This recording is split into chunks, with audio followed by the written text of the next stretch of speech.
Good afternoon. Thanks for joining HireRight's webinar on practical aspects of a reasonable suspicion program. My name is Katie Brito, and I'm the product director for HireRight's drug and health screening and transportation product lines, and I'm also your moderator for today's meeting. Before we get started, I'm just going to go through a few things. First, these materials were prepared by HireRight. And we prepared them for informational purposes only, and it's not intended to be substituted for legal advice. If you have questions, any legal questions, please direct them to your general counsel. Next, I'll go quickly through a couple housekeeping items as far as using this system. First, we will not be providing any copies of today's slides, but we will be sending out an email tomorrow with your HRCI and SHRM credit awards and a link to the recorded session that you can listen to or share with others. If you are experiencing any audio or visual issues, please refresh the browser. You can click F5 on your keyboard or let us know through the Q&A icon at the bottom of your screen, and we will try to respond as the presentation goes. After the presentation, we would really appreciate getting your feedback. So if you guys could please take our quick survey, let us know if this session was valuable, and then if you have any ideas for future topics, we'd love to hear them. Now, I'm going to introduce you to our wonderful speaker. Our speaker today is Dr. Todd Simo. Dr. Simo is HireRight's Chief Medical Officer and our Managing Director of Transportation. If you want to review his bio, you can do so in the speaker folder. I'm going to turn it over to you now, Dr. Simo. No, thank you very much, Katie, and I'm really excited to, present here today on the practical aspects of reasonable suspicion. And really, the genesis of this webinar is based entirely upon, you all or previous attendees to these type of webinars that said, hey, we'd like to learn more about this. So certainly what Katie, ended her little intro with, are things that we do listen for and try to, create content that is meaningful for you and your organization. So from that perspective, what we're going to be going through today are really what are the key components of a reasonable suspicion test. What are those trigger events for you to compel a reasonable suspicion test for alcohol and or controlled substances? What state regulations actually impact your reasonable suspicion testing? And then the grand finale is to try to wrap up all those things and provide you some best practice recommendations for deploying or enhancing your current program. So, before we get started, I always like to go, through the actual return on investment, because this is an area within, the HireRight business where I can tangibly give you a number based upon data, what the return on investment when you identify someone who's, inappropriately using alcohol, i.e. impaired by alcohol on the job site, or using an illicit substance or a prescription medication that isn't his or her own. I'm able to quantify it based upon Obama administration data. So drug testing is an effective way of preventing accidents, injuries. It actually decreases the overall medical cost of an organization, because illicit drug users or illicit people who are addicted to alcohol have 3 times the medical spend of people who are not, as well as 5 times the workman compensation cost and all of the costs associated with litigation. And it's there to protect employees and their coworkers. Yes, it does reduce costs and improve productivity, but one of the main things that a drug-free workplace does is assure, or help assure a safe workforce. So again, that can't be understated. So as I referenced, the Obama administration in its first term you know, quantified what the impact of illicit drug use was to the general society and employers. And based upon, you know, productivity alone, his administration said employers are directly impacted to the tune of $81 billion a year for people who are using illicit substances. And within that study, you know, Delta 9 THC, cannabis slash marijuana was considered an illicit substance because it's at the federal level, it still is considered, you know, a Schedule One drug, which you can't prescribe, you know, possess, use. So when you couple that $81 billion with the increased medical costs, and as I referenced before, 3 times the medical costs, 5 times the workman compensation injury rate, you know, employee turnover, brand protection, that figure more than doubles. It goes into 191, you know, $193 billion range. And again, you know, the National Institute of Drug Addiction and basically states that there's anywhere from 14 million, you know, 10 to 14 million people who are addicted to illicit drugs that are in the current workforce. So some pretty easy math comes whenever you identify and remove. And when I say remove, that means terminate, not hire, but it also includes rehabilitation, so EAP services. You know, you're saving your organization at the tune of around $14,000 per year per identified positive donor. So let's just look at some statistics and why, you know, it's important that you're looking at your reasonable suspicion program, defining those triggers and putting an actionable program in place. So the U.S. Department of Labor, you know, reports that, you know, 65% of workplace accidents are associated with either drug use abuse and alcohol use and abuse. You know, and further, you know, 38 to 50% of all workman compensation claims are related to, you know, abuse of alcohol or drugs in the workplace. So actually using temporally related to their job.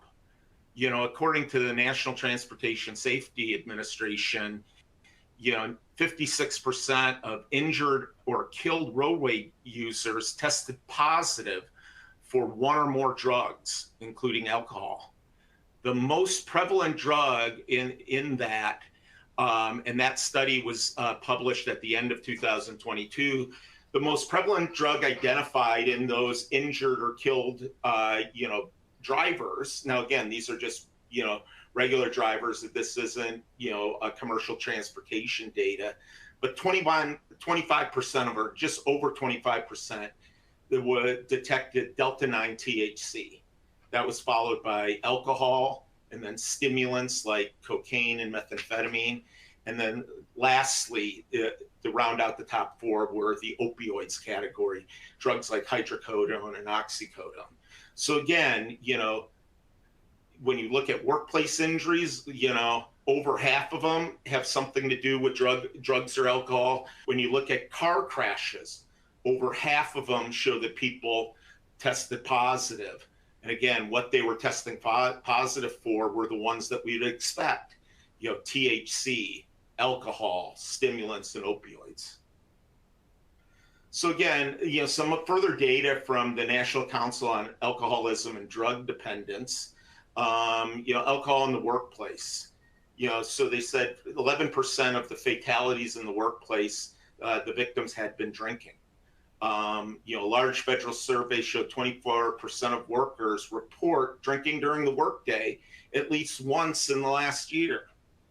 And again, 1/5 of workers and managers across a wide range of industries, you know, report that a coworker on or off job drinking jeopardized their own productivity. So now toggling to drugs, you know, again, you know, workers who report having three or more jobs in the previous 5 years are twice as likely to be a current illegal drug user than those who have fewer jobs. So basically means that people who are using illicit drugs move from one employer to another. Now, that may be due to a violation of a drug and alcohol policy, which caused them to be terminated, or it may just be due to productivity issues, them not showing up to work on time, them not meeting their productivity metrics, and employers putting them through a corrective action program, and those people ultimately lose their job or jump to another job before getting terminated. Again, 70% of the estimated about 15 million Americans who use illegal drugs are employed. And again, marijuana is the most commonly, abused drug. The most commonly abused substance, of course, is alcohol. But then after marijuana, cocaine, and then prescription drug use. And when I say prescription drug use, this is getting a prescription medication or using a prescription medication without the authorization of a physician, using it instead of for relief of a chronic pain condition, using it because you like the effects of opiates on your body. So those are just some data around the prevalence and the importance of a reasonable suspicion program. So again, from a components perspective, what makes up a reasonable suspicion program?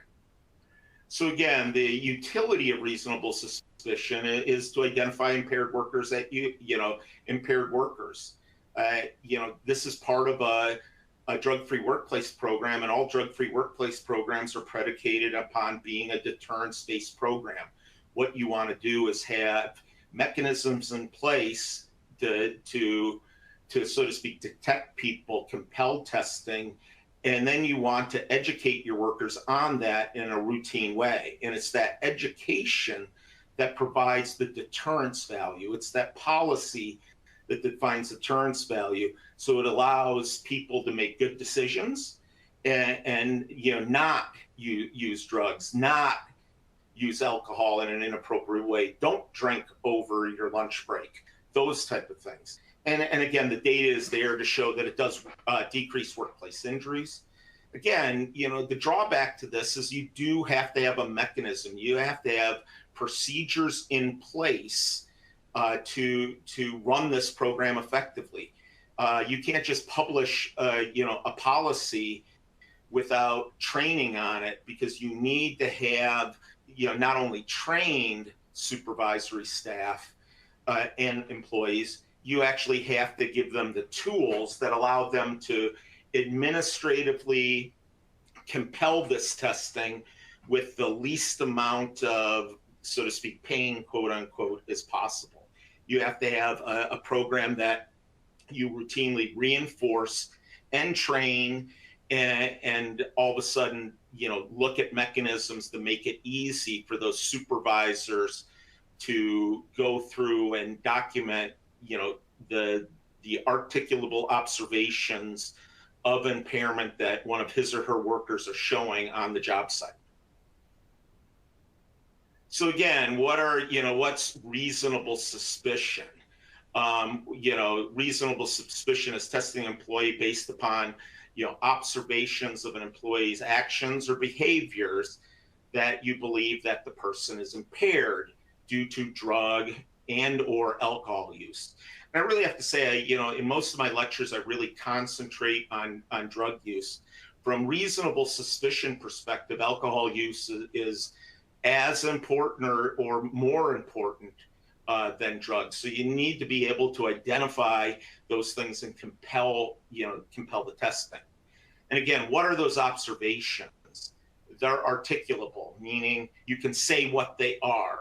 They're contemporaneous, meaning they're happening right now. It's not something that I heard from someone at the bar last night that John was drunk.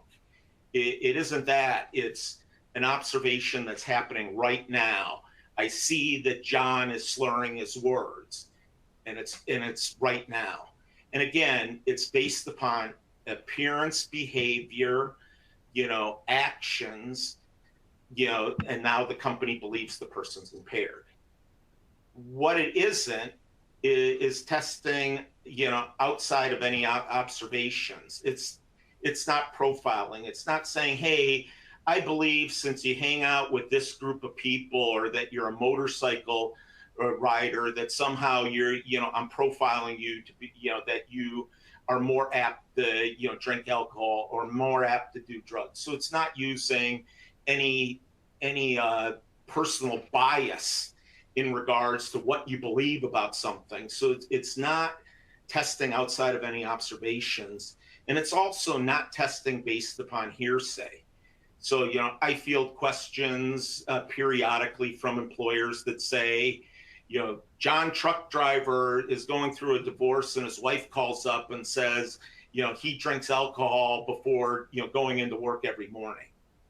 Again, that is more hearsay. And unless you have, observations of, John driver coming in, you really can't use that. You may use it to continue to be vigilant, continue to watch John as he's coming in, continue to look for those articulable contemporaneous observations, but it really isn't a trigger to compel testing. So now getting really to the components of it, as with anything with your drug-free workplace program, there needs to be a written company policy. You do have to mention that we do test for reasonable suspicion, and you do need to publish those in your policy, making them available for employees, unions, and other stakeholders to read.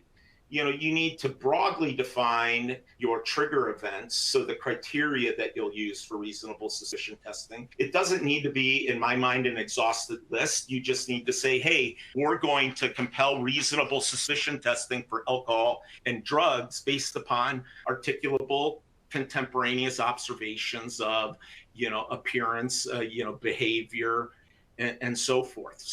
So again, it doesn't need to be some, list of several hundred different, reasons. It really can be broadly defined that way. You need to, train your management staff on those signs and symptoms of alcohol and drug abuse and dependence. It should be non-discriminatory, as I said before.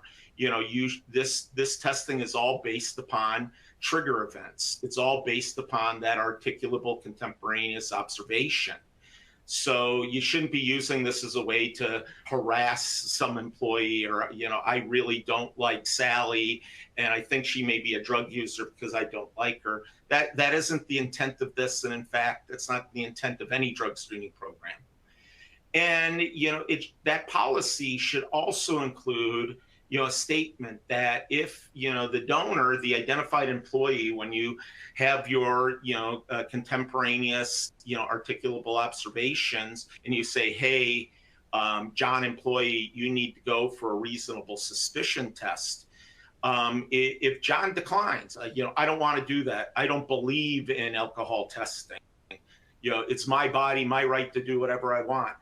Certainly, you have to have a policy that if you don't provide a specimen because you refuse to, here's the ramification under our policy. That's, i.e., that's considered a refusal to test, and it is handled in this type of way.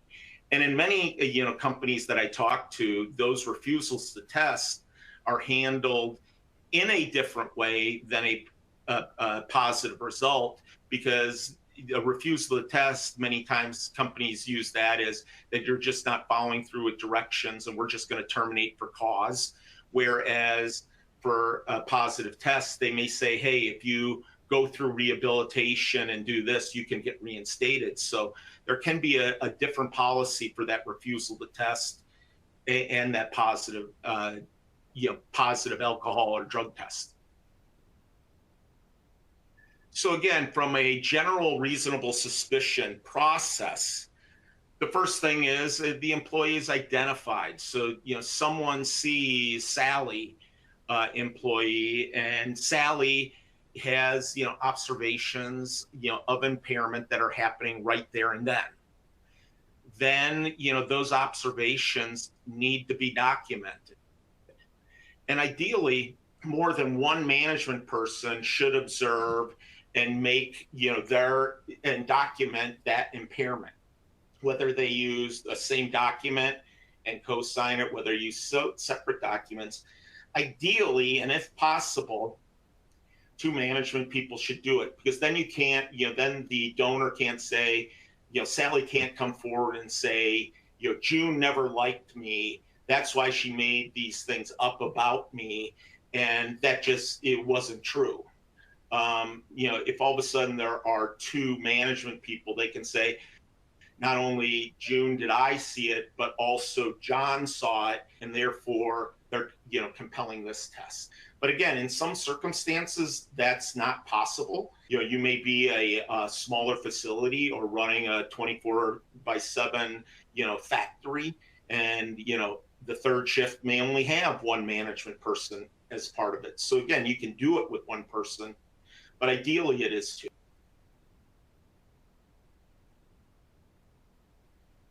As soon as possible. But that removal from duty should be non-confrontational. It shouldn't be, Sally, I saw you, you're slurring your words, you must be drunk, let's get here and we're going to get a tester so we can fire you. It's really, Sally, we're noticing, some observations that show that you're having some trouble today. And based upon our policy, we have to compel this, these testing. So you're not arbitrarily calling her out and saying, how dare you be drunk? What you're doing is saying, hey, we've made some observations. These observations by our policy compel us to do this testing, and we're doing this testing to help you ultimately, so you don't hurt yourself at work, but also your coworkers. So actions that you take now, may impact the coworkers. So we don't want you or your coworkers hurt. That's why we're doing this testing. And then you get that test done. So during the day, you could drive the person to a clinic or collection site to get testing done. During the evening, if you do have 24 hour available clinics, great. And many times you'll need to engage a so to speak, reasonable suspicion hotline to find a collector in your area that can come out and do that alcohol and drug screen collection. Some companies have looked at and are deploying, oral fluid, both drug and alcohol testing. That gives you a mechanism of, a very easy specimen to collect, where you can all of a sudden, depending upon the state, even do it with point of collection to identify people that need further testing, to identify people that are true negatives, either from alcohol and or drug. So again, but that's the testing part that needs to be done. So then one thing that I strongly recommend to all companies is, documentation, and it is a worksheet. It's a worksheet that can be easily deployed, easily filled out, that contains those, contemporaneous articulable observations of reasonable suspicion of impairment. I specifically read that because that's what this worksheet does. It very easily identifies that the person I'm worried about is Sally Smith. Her employee ID number is SC123. It's being done on August 17th at 2:23, p.m. Eastern time. These are the things, I'm checking these boxes. Whether you put them in categories such as appearance, speech, body over behavior, or whether you just have a comprehensive list. Along with those check boxes, I always recommend that the worksheet have some free text area, because sometimes you just want to write something, those observers may want to write some things down that don't exactly fit in one of the check boxes. So it allows some free text area.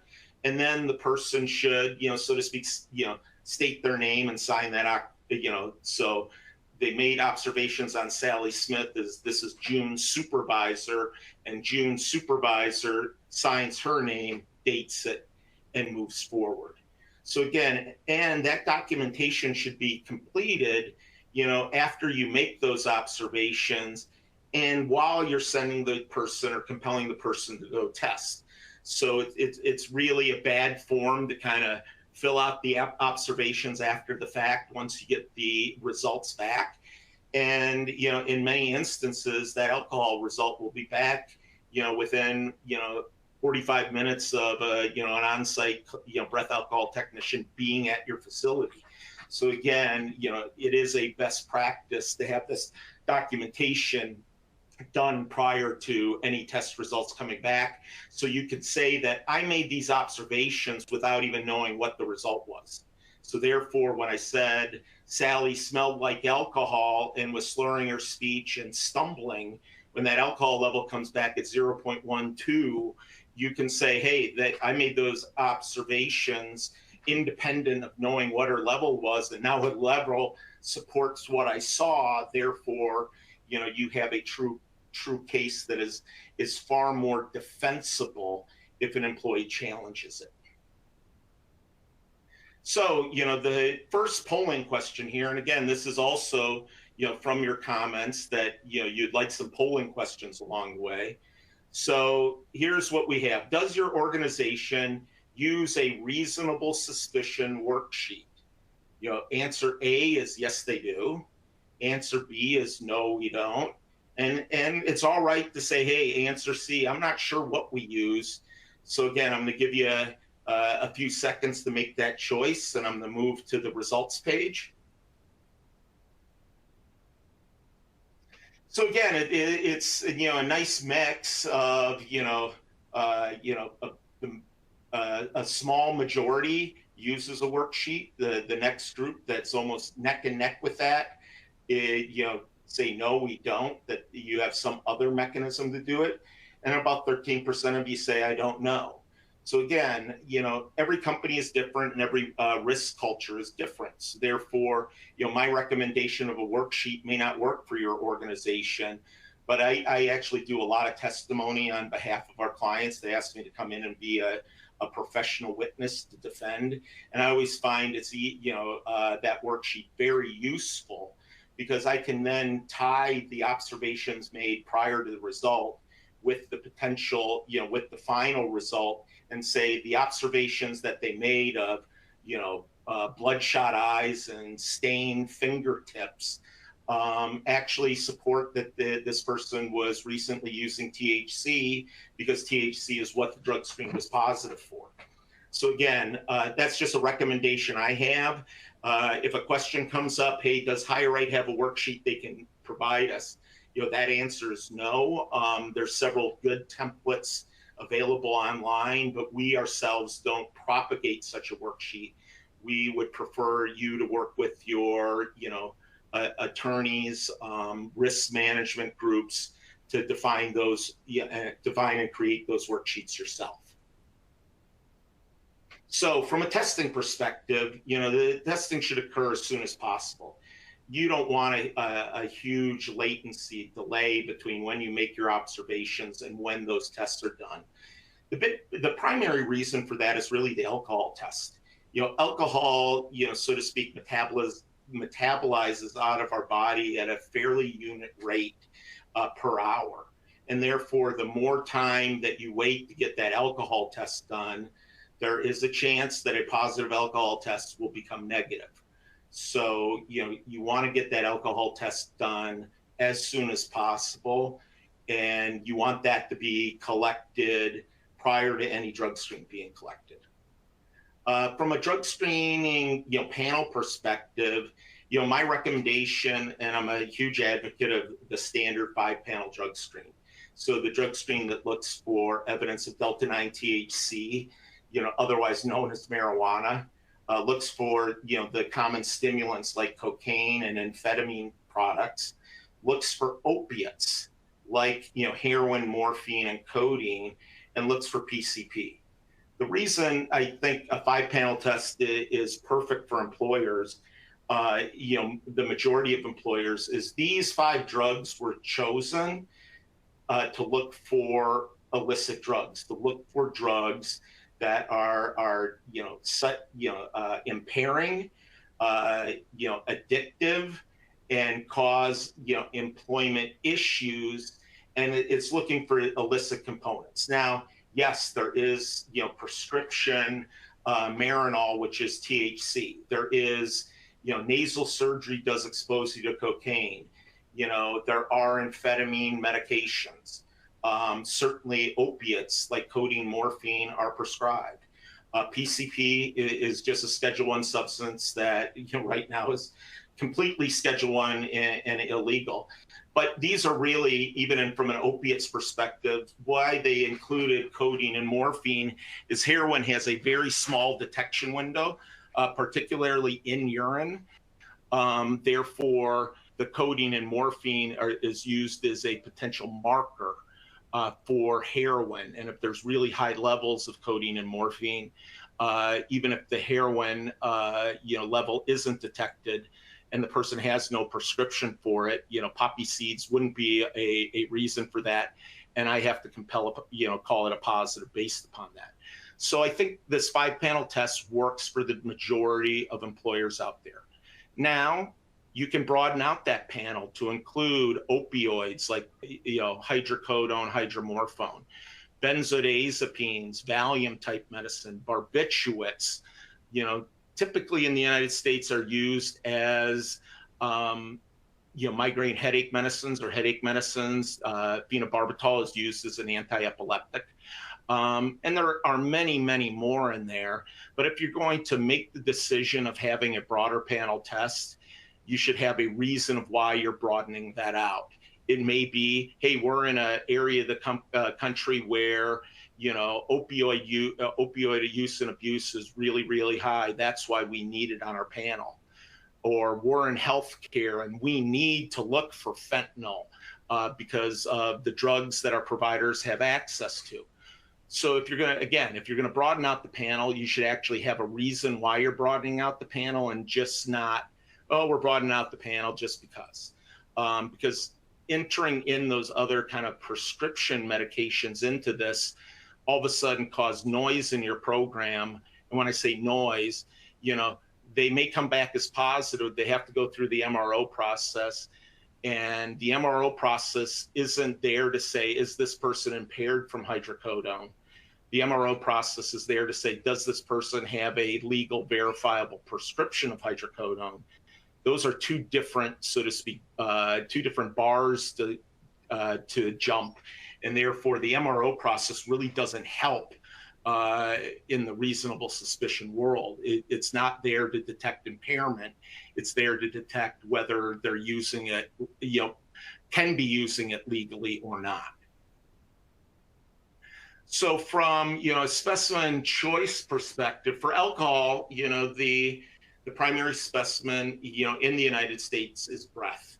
Breath has a direct correlation, the alcohol amount in breath, to what's in the blood. It's been tested over decades and exceptionally reliable test.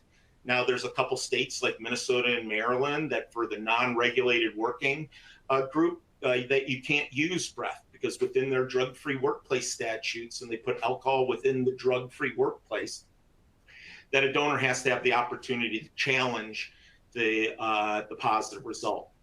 Well, there's really no way to challenge a breath alcohol result. Therefore, in Minnesota and Maryland, you have to use another specimen like oral fluid, blood, or urine. But from that perspective, you have oral fluid. Again, it's another accurate specimen to detect blood alcohol concentration. It's, as I stated in a previous webinar on oral fluid, from an alcohol standpoint, what's in the oral fluid is essentially what's in the blood. Therefore, there's that direct correlation, and therefore it's an excellent, test to detect alcohol. There are instant tests available. So there are instant point of collection alcohol tests available that, and some of those devices actually kind of give you a reading saying, this device says that, John employee has an alcohol level of 0.07. But those do need to be confirmed. So you either need to confirm it by compelling a breath alcohol test, or you need to confirm it by sending an oral fluid specimen to a reference laboratory for confirmation testing. Again, and with the, so to speak, patchwork of state laws, there are states like Vermont that say the only alcohol test that you can do is in breath. You can't do oral fluid alcohol tests in Vermont. Excuse me. Again, blood, very reliable test, very expensive test in most parts, isn't allowed in all states due to the invasiveness. If there's a way to get a result without sticking a metal tube in someone's arm, some statutes, forbid alcohol, saying it's too invasive. There is urine alcohol testing. Again, not allowed in all states. I tell companies try to avoid it. And the reason I want to avoid it is there's some scientific challenges with the result. What's in the urine isn't a direct correlation to what's in the blood. It's kind of a repository of alcohol over the period of time since the person last urinated.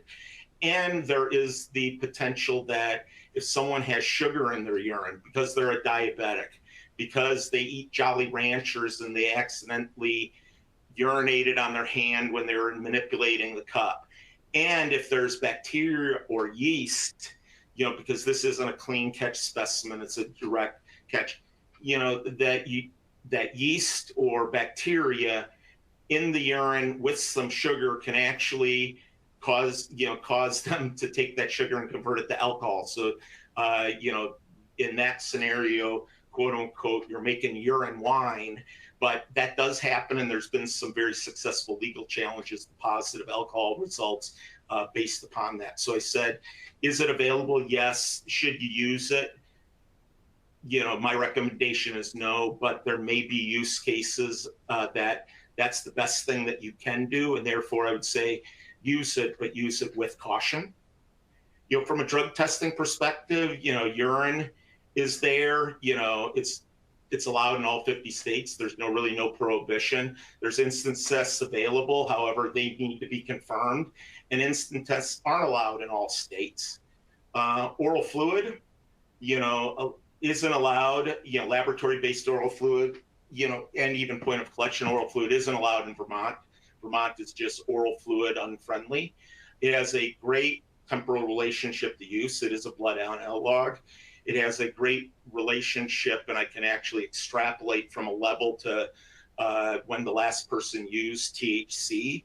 So it's a very powerful test for THC positives due to the narrow window of detection. And again, it's an outstanding, drug test, especially for reasonable suspicion. Again, you can use blood again, but again, blood isn't allowed in all the states, and again, it is an invasive test. What you will see on here is I don't list hair drug testing.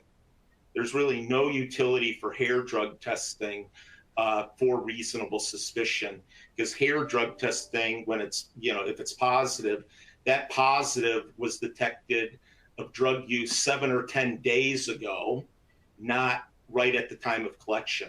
So therefore, hair should never be considered a specimen for reasonable suspicion. So let's look at the, triggers for reasonable suspicion and how that could tie into a worksheet or appropriate documentation. So again, as discussed before, the triggers for reasonable suspicion are really based upon those specific contemporaneous articulable observations, concerning appearance, behavior, speech, and body odor. Ideally, but not required, it's nice to have, a affirmative, something that from appearance and speech. So something from more than one category. But, I have testified on behalf of employers where they only have one major observation. Hey, this person was slurring their words. So again, you don't need to have like 5 different check boxes. But again, when you're making the case of why you compelled that testing, it is nice that you go ahead and have multiple categories, being included. It just strengthens your case if the employee does, bring it to a union arbitration hearing or employment commission hearing or anything else. So from an appearance perspective, so this are the main components when I look at, worksheets, what, I would contain in a worksheet if I was, recommending something. It would have, what are the appearance of the eyes? Are they red? Are they glossy? Do they look different? pupils being either inappropriately dilated or constricted, because we know from a opioid perspective, they give you pinpoint, those drugs give you pinpoint pupils, whereas stimulants dilate your pupils. So looking at those pupils and going, wow, those pupils just look weird, they're more dilated when what's considered typical, is a good, sign of, impairment.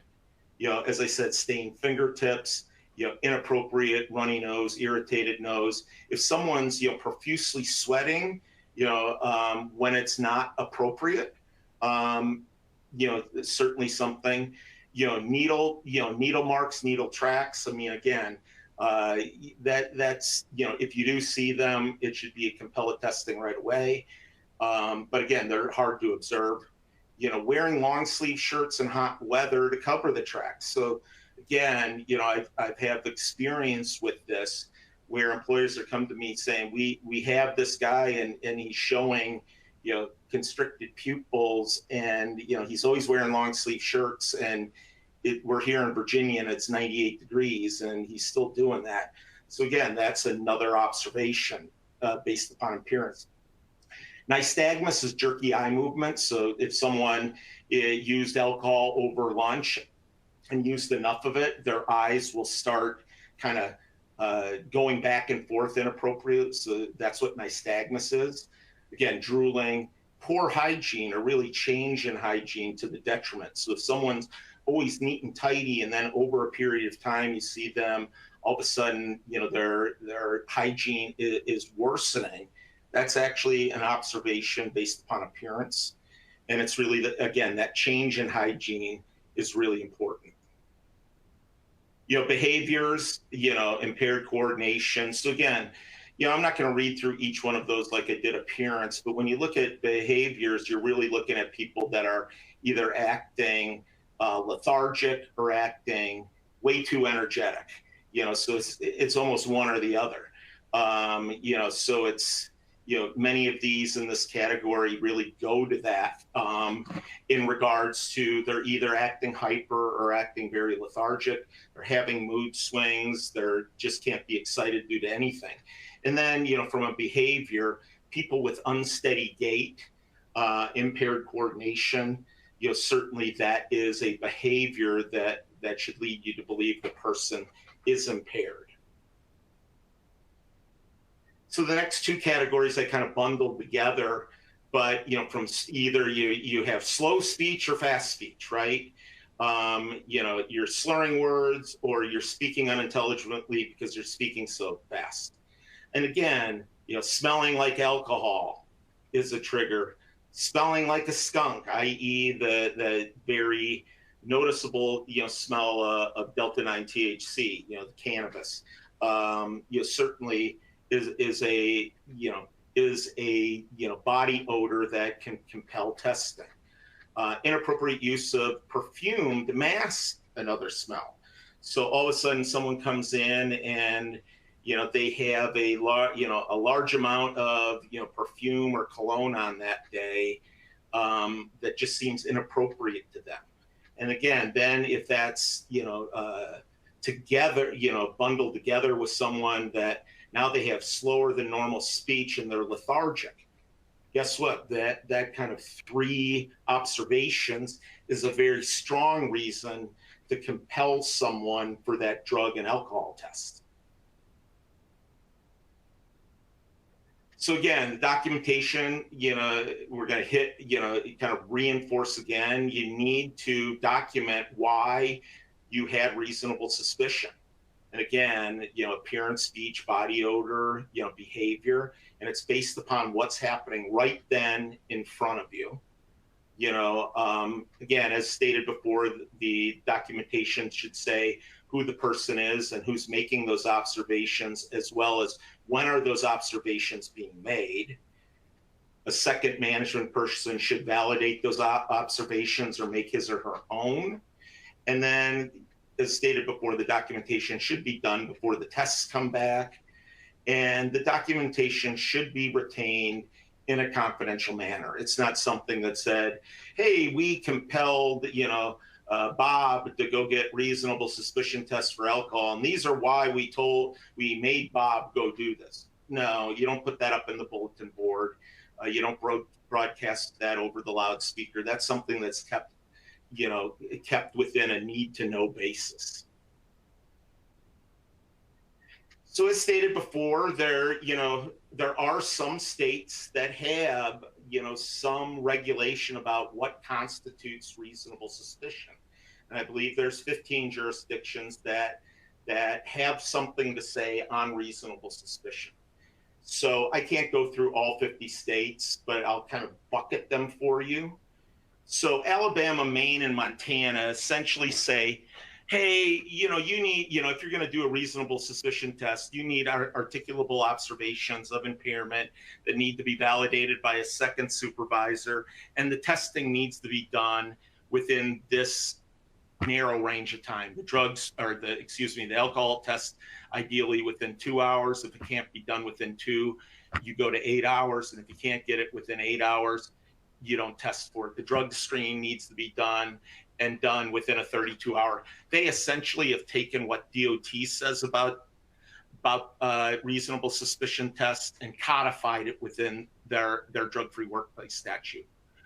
The second group are really part of a voluntary drug-free workplace program. So there's some voluntary drug-free workplace programs that if you have this type of program, you can actually get a rebate on your working compensation insurance. So again, each one of those states broadly defines that you as the company need to define what reasonable suspicion is and how it will be done. So each one of those states kind of have a different flavor, but each one of those basically say you have to codify it in your policy. You have to say what you're doing, how you're doing it, what that trigger is, and how it'll be administered. So that's the biggest group of employers. And then you have this group of employers in 2 city states, San Francisco and Boulder, Colorado, that have, special definitions of reasonable suspicion. So I'll just point out New York as an example. In every state other than New York, you can use body odor. So smelling like marijuana can be the trigger to compel a reasonable suspicion state. Well, in New York, they say you can't use smell. So if someone can come in reeking of marijuana, if you have no articulable observations of impairment, you can't compel a test. So, that's New York's stance on that. Vermont is another point, says that if you have reasonable suspicion, you have to have reasonable suspicion believing that the person used drug or alcohol on the job site. So again, the barrier's kind of different, and how you document to that can be different. So again, these states all have, so to speak, some definition of what reasonable suspicion is, and it's very specific to that state, and therefore doesn't broadly fall in these other categories. So if you're in San Francisco, California, Boulder, Colorado, Connecticut, Iowa, Minnesota, New York, Rhode Island, and Vermont, please, look at those statutes, talk to your legal counsel, create your, policy, based upon what they're telling you is, and whether you're a national or international employer, what you do in, Iowa, you can have a carve out saying, here's our Iowa carve out, or you can use the Iowa standard across your business. That's up to you, your risk department, your safety department, and your in-house counsel. So now to kind of put a bow on it, here's some best practices recommendations. So, the big take home message here is look for change. So change in behavior, change in attitude, change in appearance. A lot of times, substance abuse, whether it's alcohol or, drug, the person is going along and they perform at this level. And all of a sudden you see a market drop off in that level, and you see changes in hygiene. You see changes now they're wearing heavy perfumes or heavy cologne. You see changes in oh they're walking, they're walking different or something else. So look for that change, because a lot of times it's those subtle changes that you see that then allow you to, or those changes that you see to allow you to start looking further and all of a sudden seeing, oh wow, their pupils are inappropriately constricted. That looks weird. When I ask them questions, they just don't answer very fast. Now you're starting to build the reason why you have reasonable suspicion why you are compelling testing. And the reason why you're compelling testing is primarily to make sure that worker doesn't hurt him or herself, as well as that worker does not hurt his or her coworkers. That's the reason for this testing program. Document if you see, observations of paraphernalia. Paraphernalia are smoking pipes, tourniquets, needles, and so forth. And also know, some, impairment is actually a medical diagnosis. And it may not be related to a detectable drug or alcohol use. So getting a physician, if someone looks markedly impaired, getting a physician to all of a sudden document, from his or her perspective, what he or she sees in regards to your employee, his or her patient, to all of a sudden be able to, because they're also able to ask, questions that you're kind of prohibited to ask. So, I had a real life example of a call center worker that was slurring, I believe it was his speech, and was, unintelligible on the phone, and people were calling back and reporting this. And the company did 3 reasonable suspicion drug tests, and they always came out negative. It wasn't even positive, because drug screening is really predicated upon a panel. So if you have a 5-panel test, all we're doing is looking for those 5 panels of drugs. Well, when I told the company, go ahead and get a medical eval based upon this, you could take action based upon your HR policy because he wasn't performing. They wanted to, go further. I said, we'll get a medical eval. And sure enough, that person was using some very impairing drugs in combination that were causing his problems. And it wasn't, so to speak, illicit drug use, but it was impairing medication use. So that physician evaluation, really allowed the client to have a different set of, so to speak, HR levers, and in their case, to help out this employee, to retain employment. And the next thing is people who look profoundly impaired, getting that medical evaluation, is important. So if someone's coming in slurring their words, stumbling, smelling of alcohol, asking a physician to see that person, number one, you're able to document the impairment for your purposes. But, this is a real world example that is part of my real world. So when I was a real doctor, a person came in smelling of alcohol, really slurring his words, and was, stumbling around, really couldn't walk well at all. When I saw him coming into the clinic, I believe that, oh man, this guy's drunk, just by profile. His breath alcohol test was 000. We collected the drug screen, and I called the company saying, hey, I should, do an evaluation of this guy. He just doesn't look right. And, the tests are negative. And sure enough, the guy had a blood sugar level well over 500. And, he was a young guy, like 22 years old, and he was having his first bout of diabetic ketoacidosis.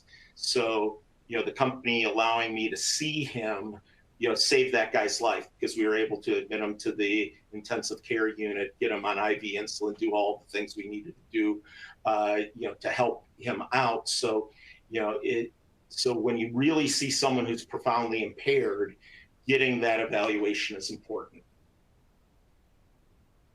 And again, have your policy, train your staff on the policy. Again, I recommend creating a worksheet to make it easy. Never let a potentially impaired employee drive him or herself to the clinic for testing. If they all of a sudden, kill a family of 4 on their way to the clinic, you're the one that's going to be holding the liability, and you're the one that's going to be hit with the punitive damages. Strongly consider a medical, evaluation for those who are, visibly and profoundly impaired. And again, your specimen selections, for alcohol should be breath or oral fluid. For drug screens, it should be oral fluid or urine, and hair should never be used. So I'm going to go through some real world examples here, as best as I can. You're a healthcare employer now. There's a cardiac angiogram tech who is found passed out, sleeping in the stall of a bathroom. Upon arousal, he appears lethargic and has tiny pupils. And when you ask him, what are you doing? He says, well, he fell asleep because he says he's working too hard. So what do? Do you adjust his schedule, immediately fire him, allow the employee to quit, or compel a reasonable suspicion test? So again, I guess I did a good job here with this. You're exactly right. It's really compel a reasonable suspicion test. This is a real world example, and this was a angiogram who was, so to speak, injecting the patients with fentanyl and then injecting himself. And then he would inject the patients again, and he ended up giving, I forget how many people hepatitis C around the country. Was bounced from one healthcare employer to the next. No one did a reasonable suspicion drug test, even though one of the cases in the write-up, because he was ultimately prosecuted for contributing to the death of someone due to the strain of hepatitis C he gave them. No healthcare employer actually took the action to test him. The next one is a safety-sensitive employee reports to work with a notable heavy smell of perfume. Her eyes are glassy. When confronted, she states she didn't shower today, so used a lot of perfume because she woke up late. There are no other articulable observations noted. What do? Number one, A, nothing. B, let her work but continue to observe her. C, compel reasonable suspicion test. And again, I think these are both the bottom 2 answers, can be appropriate. You can let her work and continue to observe her, or you can compel a reasonable suspicion test. So these are one of these real life examples that there is more than one right answer. So, the wrong answer is nothing, and no one got it wrong. I believe compelling a test would be the best thing to do. And in fact, this was in a case that I testified on behalf of one of our clients, and the workup on this was the heavy, perfume smell, as well as it was actually heavy cologne smell, as well as the glassy eyes. And the drug test was positive for Delta-9 THC, so it was positive for marijuana. Tying those 2 things together, the glassy eyes and such are really during a time frame where THC is active, and THC, was in that window that he probably smoked on his way to work. So from that perspective, C, is the most correct answer, but B is also a correct answer. And the last one here, an employee's significant other calls and states he is divorcing your employee because he's a methamphetamine user. You have never noted any performance issues. What do? So number 1 is nothing. A, nothing. B, immediately terminate him. C, continue to be vigilant looking for reasonable suspicion. D, compel a reasonable suspicion test. So again, I'm glad that no one said immediately terminate him, because that by far is the wrong answer. I also believe a wrong answer here is compel a reasonable suspicion test, because again, you didn't have any contemporaneous articulable observations of impairment. You had, a significant other, a spouse calling and saying, his husband was using drugs. So again, you didn't have any observations there. So I believe C is the wrong answer. You know, or excuse me, D is the wrong answer. A and C, again, C is my most right answer, because you always want to be vigilant. So now you've had a report that this person's using methamphetamine. You don't profile them. So again, but you do be vigilant in terms of looking at all of your employees. But again, you know, A is also not an incorrect answer. I would just say C is the most correct answer. But again, you all did an outstanding job on these questions. I know there may be several other questions that Katie has. I'll turn it over to her, but I believe we'll be answering those via email, and Katie will do a wrap up right now. Yeah, there's some really good questions, specifically about work from home situations. Also, that last question was very similar to a lot of questions we had. What if instead of a significant other calling in and stating it, someone else at the work site said that they observed it or that they might have seen it? So I think there's been a lot of good questions. So it's unfortunately, we don't have any more time today to answer these questions, but we will get a full list and respond to those questions as we can. So thanks again for joining today's presentation. Please take time before you leave today to complete our survey, and look out for that email that you should receive tomorrow with the credits as well as a link to today's recorded presentation. Have a wonderful day.